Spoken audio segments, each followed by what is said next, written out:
Shear stress distribution की बात कर रहे थे, तो यहाँ से हमने देखा था कि जब हम डिजाइन कर रहे हैं तो बेंडिंग मूवमेंट के लिए तो डिजाइन देख रहे थे बीम में, ठीक है। लेकिन हम ये देखना है कि बेंडिंग मूवमेंट के साथ साथ शियर फोर्स को भी देखना है हमें, ठीक है। कि शियर फोर्स कितना शियर स्ट्रेस उसकी वजह से हो रहा है और उसका क्या इफेक्ट हमारे बीम पे पड़ रहा है, क्या डिस्ट्रीब्यूशन हो रहा है। डिस्ट्रीब्यूशन मतलब ये होता है कि शियर फोर्स कैसे डिस्ट्रीब्यूट हो रहा है बीम में, ठीक है। तो इसलिए डिजाइन करते समय हमें इन दोनों ही चीजों का ध्यान रखना है। बेंडिंग मोमेंट का तो रखते ही रखते हैं, ठीक है। शियर फोर्स का भी ध्यान रखना है कि शियर स्ट्रेस कैसे हमारा डिस्ट्रीब्यूट हो रहा है। अब देखो, जो डायग्राम दिख रहा है नीचे, उसमें हमने ये किया है कि सिंपल सा डायग्राम है। किया ये है कि ये जो दिख रहा है ना, एक बीम लिया हुआ है। देखो यहाँ पे लिखा हुआ है, consider an elemental length del x of a beam shown in figure A. Del x distance का एक बीम का एक पोर्शन हमने निकाल लिया है, ठीक है। अब हम सपोज कर रहे हैं कि सेक्शन ए, यानी कि ये जो सेक्शन है ए और ए, सेक्शन ए पे हमारा मूवमेंट कितना है, यम है, बेंडिंग मूवमेंट, ठीक है। और सेक्शन बी बी पे क्या है, वो यम प्लस डेल एम है, जो कि यहाँ पे है, ठीक। दोनों कैसे ऐड कर रहे हैं वो हमने देख लिया। अब ये हमारा सी है, ये हमारा क्या है, डी है, ठीक। अब हमने क्या किया है कि एक एलिमेंटल लेंथ लिया हुआ है, एक एलिमेंटल फाइबर लिया हुआ है, कितनी डिस्टेंस पे, वाई डिस्टेंस पे, कहां से, न्यूट्रल एक्सिस से। यानी कि अगर ये हम कह रहे हैं तो ये डिस्टेंस हमारी जो है वो हम कह रहे हैं कि वाई है, ठीक है, जो कि हमने यहाँ पे दिखाया हुआ है। ये हम कह रहे हैं कि ये डिस्टेंस हमारी वाई है, ठीक। Let C D be an elemental fibre at distance y from neutral axis and its thickness be del y, ठीक है। और थिकनेस क्या है इसकी, देखो वहां पे अगर हम कह रहे थे कि साइड व्यू है, तो यहाँ क्रॉस सेक्शन व्यू अगर देखेंगे, ठीक है, तो इसको हम कह रहे हैं डेल वाई, ठीक। अब ये जो डेल वाई है ये हमारा हो गया। अब आगे क्या होगा, ठीक है। ये इतना क्लियर है कि इसकी जो डिस्टेंस है वो बी है, ठीक। ये जो थिकनेस है वो डेल वाई है, ठीक। ये जो हाइट हमारी दी हुई है वो वाई टी है, ठीक है। और ये न्यूट्रल एक्सिस से दूरी हमें पता थी कि वाई है। सिंपल एक स्ट्रिप था, ठीक है। अब हम क्या कर रहे हैं कि उसको निकाल ले रहे हैं बाहर, ठीक है। तो निकालेंगे बाहर तो कैसे दिखेगा, वो एक रेक्टेंगल के शेप में आएगा, ऐसे, है ना। एक रेक्टेंगल के शेप में वो बाहर निकल आएगा। जब बाहर निकल आएगा तो देखो क्या हो जाएगा। मैंने स्लाइड चेंज कर दी है, देखो जब बाहर निकल आया पूरा का पूरा, तो क्या था, ये सीडी था, हमने उसको निकाल लिया बाहर की तरफ। अब हो क्या रहा है कि हमें पता है, क्या पता है कि बेंडिंग स्ट्रेस, ठीक है, बेंडिंग स्ट्रेस,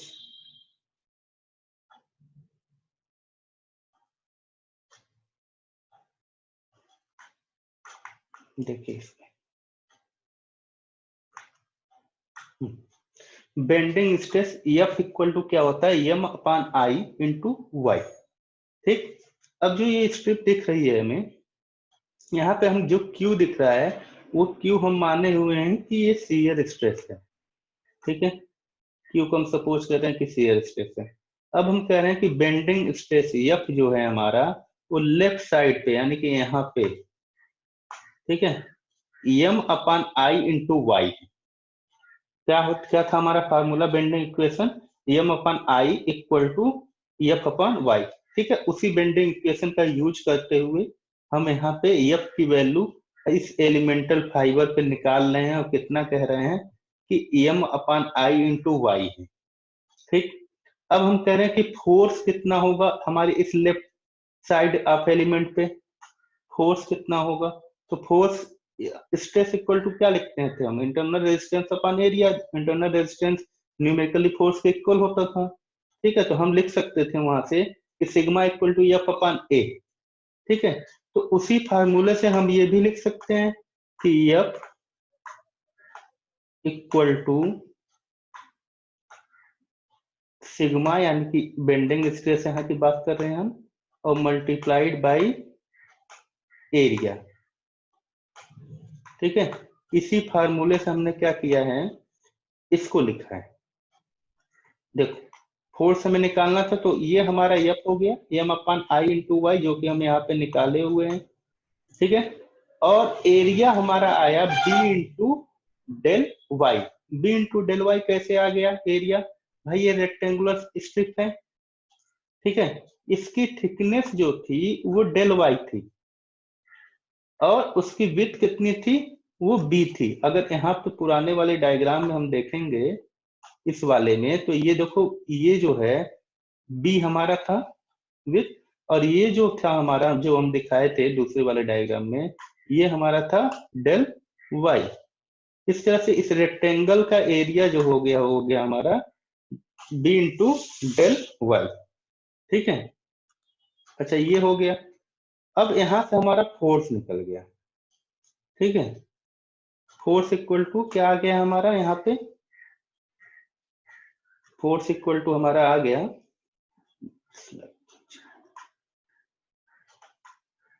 एम अपान आई into y into b into del y. कहाँ पे, इस लेफ्ट हैंड साइड पोर्शन पे। अब हमें राइट हैंड साइड पोर्शन पे निकालना है। तो राइट हैंड साइड पोर्शन पे जब निकालना है, ठीक है, तो एरिया तो सेम रहेगा। ठीक है, एरिया तो हमारा सेम रहेगा। भाई यहाँ पे भी हमारा वही बेंडिंग स्ट्रेस इंटू एरिया होगा फोर्स के लिए right hand side elemental fibre पे। चेंज कहाँ पे होगा, चेंज होगा जो हमारा लेफ्ट हैंड साइड पे बेंडिंग मोमेंट हम एम ले रहे थे, और राइट हैंड साइड पे हम ले रहे थे कितना बेंडिंग मोमेंट,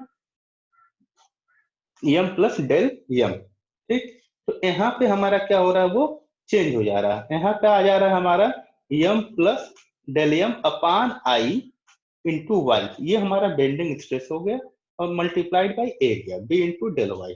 ठीक, तो ये हमने क्या किया, फोर्स निकाल लिया राइट हैंड साइड पे। राइट हैंड साइड जो कि यहाँ पे हम शो किए हुए हैं उसको, कि m plus del m upon i y into b into del y.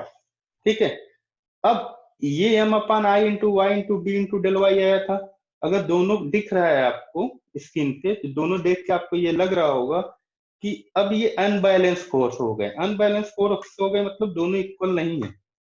ठीक है ना, दोनों इक्वल नहीं है। तो अब ये देखना है हमें, एक ज्यादा एक कम है, तो ये देखना है हमें कि कितने से ज्यादा है वो, या कितने फोर्स से वो अनबैलेंस है। ठीक है, जैसे unbalance horizontal force on the right side of element.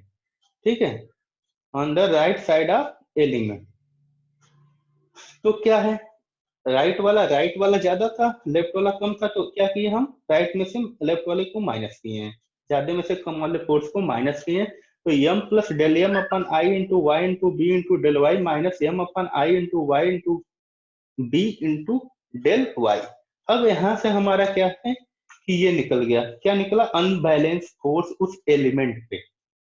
ठीक है, उस एलिमेंट पे क्या आया हमारा, एम से एम कैंसिल हो गया था, तो क्या आया हमारा, del m upon i into y into b into del y. ये हमारा आ गया अनबैलेंस फोर्स। ठीक है, right side of element fibre. अब जब एक फाइबर पे हमारा एलिमेंट, जब एक एलिमेंटल फाइबर पे हमारा फोर्स आ गया अनबैलेंस फोर्स, तो हम चाहें तो उसके ऊपर वाले पे सब पे निकाल सकते हैं। कैसे निकालेंगे, वहां से लेके पूरा एक्सट्रीम फाइबर तक क्या करेंगे, इंटीग्रेट कर देंगे। ठीक है, तो कहा है हमने कि there are number of such elemental fibre above C D, hence unbalance horizontal force on section C D क्या होगा। देखिए एक बार डायग्राम में आपको दिखाता हूं। हमने कहा है कि ये सेक्शन CD था हमारा, ये डैश वाला, ठीक है, ये डैश वाला जो था वो हमारा था सेक्शन CD, ये वाला, ठीक। हमने कहा कि इस वाले तो हमने अनबैलेंस फोर्स निकाल दिया। अब इस CD से ऊपर जितनी जगह है, ठीक है, इस CD से ऊपर जितनी जगह है, ऊपर कितना है, ये वाला पोर्शन पूरा है हमारा, ठीक है, ये वाला पोर्शन पूरा है हमारा। हम देखेंगे कि उस पूरे पे कितना हमारा अनबैलेंस फोर्स आएगा। तो हम क्या करेंगे, देखो लिमिट क्या है इसकी, इसकी लिमिट यहाँ पे स्टार्ट होगा। अगर y के टर्म में देखा है तो यहाँ y है और यहाँ वाले पे y t है, किसके रिस्पेक्ट में, इस न्यूट्रल एक्सिस के रिस्पेक्ट में। यहाँ पे लोअर लिमिट y हो रहा है, अपर लिमिट y t हो रहा है। तो इस एरिया को अगर हमें चाहिए तो हम y से yt अगर इंटीग्रेट कर दें उस एक एलिमेंटल वाले फाइबर को, जो भी अनबैलेंस फोर्स आया उस पे, तो हमारा इस पूरे एरिया का निकल जाएगा, ठीक है। तो हम यही करने जा रहे हैं अपने अगले स्टेप में। हम क्या करेंगे कि जो हमारा एक आया हुआ था, ये हमारा आया हुआ था एक के लिए, कि उस राइट वाले पे कितना है, ठीक है, क्या था, del M upon I into y into b into del y, ये था right side of elemental fibre unbalance force. हम कह रहे हैं कि there are number of such elemental fibre above CD, hence unbalance horizontal force on section CD पे कितना उसका पूरा अनबैलेंस फोर्स आएगा। तो हम क्या कर रहे हैं, अपना इसको इंटीग्रेट कर रहे हैं। इंटीग्रेट कैसे कर रहे हैं, y से yt, जो हमने लिमिट अभी बताई है कैसे लिया हमने, del M upon I into y into b into del y, ठीक है। अब y से yt हमने क्या किया, इंटीग्रेट वही कर रहे हैं, बस हमने आप पार्शियल को डेरिवेटिव में चेंज किया है, अपना ऑपरेटर चेंज कर लिया है। बहुत स्मॉल जब होते हैं एलिमेंटल साइज के, तो डेल वाई डी वाई हम लिख सकते हैं, कोई दिक्कत नहीं है, मैथमेटिकल ट्रांसफॉर्मेशन है केवल, ठीक। तो डेल एम अपॉन आई तो हमारा कांस्टेंट था, हम इसको बाहर निकाल लिए।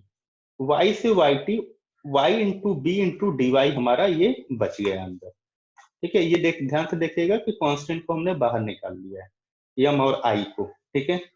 अब हम क्या कर रहे हैं, अब हम ये कर रहे हैं कि हमने अभी मैंने जब वो रेक्टेंगल वाली स्ट्रिप बाहर निकाली थी, तो मैंने कहा था कि उसके ऊपर हमने शियर स्ट्रेस क्या माना है, क्यू माना है। देखिए यहाँ पे ये हमने माना हुआ था क्यू, ठीक है ना।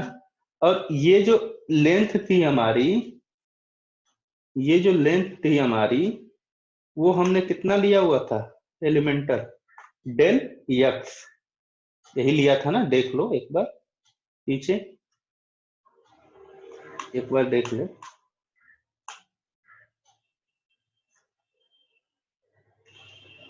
देखो ये डेल एक्स हमने लिया हुआ है यहाँ पे, है ना, ये वाली डिस्टेंस जो है डेल एक्स, ठीक है। और विथ हमें पता है बी है, ठीक। तो अब आगे देखिए क्या कर रहे हैं, हम कह रहे हैं कि ये क्यू था, हम कह रहे हैं कि जो हमारा उसके ऊपर का आ गया पूरा का पूरा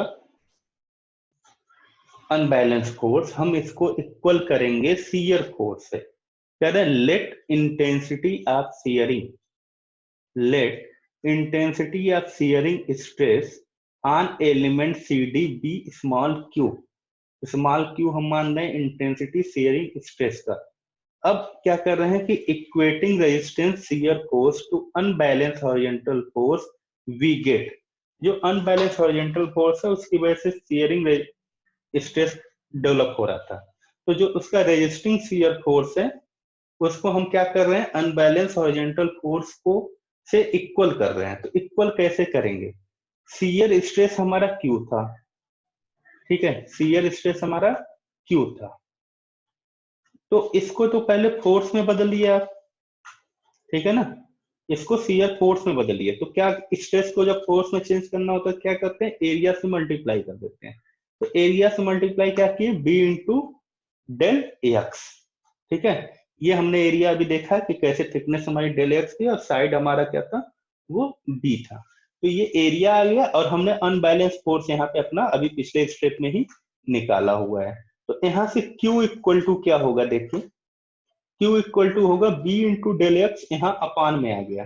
तो डेल एम के साथ हमने डेल एक्स कर लिया है, ठीक है, और आई के साथ बी को कर लिया है। ठीक, और ये इंटीग्रेशन वाला पोर्शन सेम वैसे ही लिख, ये मैथमेटिकल कैलकुलेशन हमने की है, थोड़ा सा इधर उधर करके। अब हम कह रहे हैं as x tends to zero, तो क्या हो रहा है, स्मॉल क्यू इक्वल टू हो जाता है dm upon d x into 1 upon b into i. ठीक है, और ये जो हमारा पूरा इंटीग्रेशन था वो हमारा चेंज हो रहा है ए इंटू वाई बार। अब ए इंटू वाई बार क्या है, देखिए यहाँ पे वेयर ए इंटू वाई बार होता है movement of area about the section under consideration about neutral axis. देखो ए इंटू वाई बार वो है कि जो सेक्शन हमने लिया हुआ कंसिडरेशन के लिए कि जिसका हम निकाल रहे हैं, ठीक है, उसके एरिया का मूवमेंट होता है, किसके अबाउट, एरिया का मूवमेंट मतलब एरिया मल्टीप्लाइड बाय डिस्टेंस। तो वो डिस्टेंस क्या होता है जिसके अबाउट हम लेते हैं मूवमेंट को, तो वो डिस्टेंस यहाँ पे होता है कि हम न्यूट्रल एक्सिस के अबाउट लेते हैं। ठीक है, इसलिए ये आया है हमारा क्या, वाई बार। ठीक, अब ये वाई बार आने के बाद हम कर रहे हैं क्या कि अब हमें पता है कि डीएम अपान डीएक्स, जो ये इक्वेशन आ रही थी हमारे यहाँ पे, ठीक है, बेंडिंग मूवमेंट को एक बार इंटीग्रेट करें तो फोर्स आती थी, अगर याद होगा आप लोगों को तो डीएम अपान डीएक्स, ठीक है, इसको हम कह रहे हैं एफ, फोर्स होता है, फोर्स हमने लिख लिया। ठीक, तो इस इक्वेशन में जो इक्वेशन हमारा वहां पे था, उस इक्वेशन में हमारा क्या होगा, डीएम अपॉन डीएक्स की जगह पे एफ पुट हो जाएगा, और एफ पुट हो जाने के बाद हमारी नई इक्वेशन जो बनेगी वो क्या होगी, देख लेते हैं एक बार। ये देखिए इस डीएम अपॉन डीएक्स में हम क्या कर रहे हैं, एफ पुट कर रहे हैं, तो ये एफ और अपान में बी आई है, तो बी आई यहाँ पे हो गया, और ये हो गया हमारा ए वाई बार। ठीक है, तो Q इक्वल टू हमारा जो इक्वेशन आया है वो आया हमारा क्या, कि f upon b i into a y bar. ठीक, यही एक्सप्रेशन जो है वो शियर स्ट्रेस को किसी भी फाइबर पे वाई डिस्टेंस पे हमारा शियर स्ट्रेस देता है। ये शियर स्ट्रेस डिस्ट्रीब्यूशन का इक्वेशन है। क्या है equation, Q equal to f upon b i multiplied by a into y bar. ठीक है, ये हमारा शियर स्ट्रेस डिस्ट्रीब्यूशन का बेसिक इक्वेशन हुआ। अब देखिए ये हमें प्रूव करना था। अब हम कह रहे हैं कि कुछ स्पेशल केसेस में हमें देखना है क्या, वेरिएशन कैसे हो रहा है शियर स्ट्रेस का। ठीक है, तो कुछ स्टैंडर्ड सेक्शंस हमने लिया, कुछ स्टैंडर्ड सेक्शन हमने कौन कौन से लिए हैं, पहला है रेक्टेंगुलर, दूसरा सर्कुलर, और तीसरा है हमारा आइसोसेल ट्रायंगल। ठीक, तो ये हमारे तीन स्पेशल कंडीशंस हुई। अब तीनों के लिए हम डेरिवेशन करेंगे, और डेरिवेशन करके हम ये देखेंगे कि तीनों में ही हमारी क्या क्या वैल्यू आ रही है। ठीक है, तो सबसे पहला केस हम ले रहे हैं यहाँ पे रेक्टेंगुलर का। ठीक, उसके पहले अगर कहीं तो कोई स्टेप न समझ में आया हो तो वो पूछ लीजिए।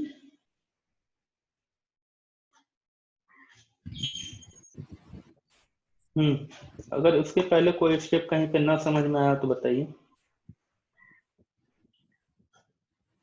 किसी को कोई प्रॉब्लम है? Neha, no sir. Saloni, no sir. Shivam, sir यहाँ इक्वेशन नंबर 1 के पहले बता दीजिए। इक्वेशन नंबर ए के पहले जो वैल्यू रखे हैं y से yt, वो कैसे इंटीग्रेशन के बाद y बाहर आ गया सर? ये सेंटर ऑफ ग्रेविटी उठा के देखना एक बार, जो x बार और y बार हम निकालते थे। Yes sir. ठीक है, देखो अभी मैं यहाँ पे दिखा दे रहा हूँ एक बार डायग्राम में, कि वहां पे हम लोगों ने देखा हुआ था पूरा का पूरा इक्वेशन जब हम सेंटर ऑफ ग्रेविटी पढ़ रहे थे पिछले सेमेस्टर में। ठीक है, तो यस सर। इसका पूरा का पूरा सेंट्रॉइड उस पे जाके डिपेंड करता था। जो वैल्यू हम निकालते थे एक बार नोट से उठाना पुराना वाला, ठीक है, यस और सर। वहां से देखना एक बार, ठीक। क्योंकि पुराने टॉपिक में जा पाना पॉसिबल नहीं है यहाँ पे।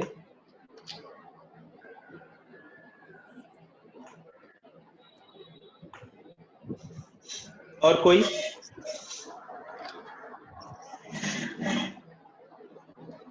और कोई?